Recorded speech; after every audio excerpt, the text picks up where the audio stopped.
Here at Insightful Value, we dig up the stocks others overlook, and today's pick might catch your attention for all the right or wrong reasons. Monroe Capital is offering a dividend yield that looks almost too good to be true. And maybe it is. This review is for informational and educational purposes only. It's not financial advice. If you want more content that cuts through the noise, hit that like button, subscribe to the channel, and let's dive into what's going on with Monroe Capital and why its stock price is sliding.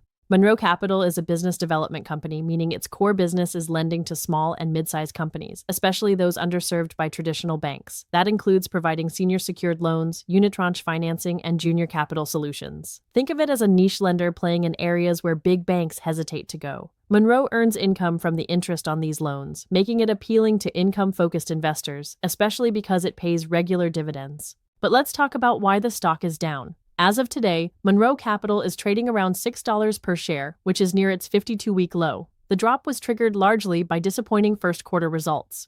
The company reported earnings per share of 19 cents, missing expectations by a wide margin. Revenues also came in lower than expected at $11.6 million.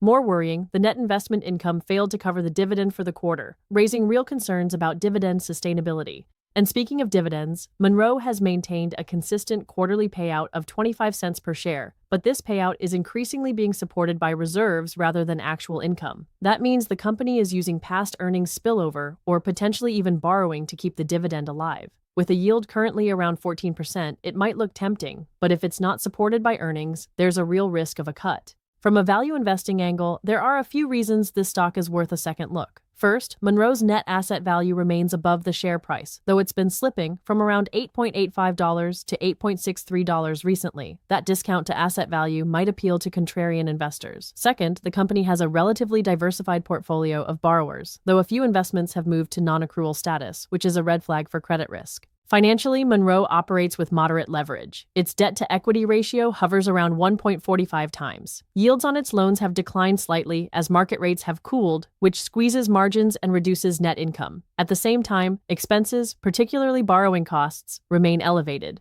So why consider investing now? The stock is cheap relative to its assets, and if management can stabilize earnings and maintain payouts, investors buying in today could lock in a very high yield. On the flip side, the risks are stacking up: falling income, potential dividend cuts, and portfolio credit stress. This is a classic high-yield, high-risk play. It might suit income-focused investors willing to accept volatility and a bit of uncertainty. But if you're looking for stability or growth, this one might be too choppy for your taste. At Insightful Value, we provide in-depth breakdowns of companies like Monroe Capital, especially when the market turns its back on them. We explain what matters, skip the jargon, and give you the data to make smarter decisions. Whether you're new to investing or have years of experience, we keep it simple and actionable. You can find more on Monroe and other companies at insightfulvalue.com. Don't forget to like this video, subscribe to our channel, and head to insightfulvalue.com for deeper insights that could sharpen your investing edge.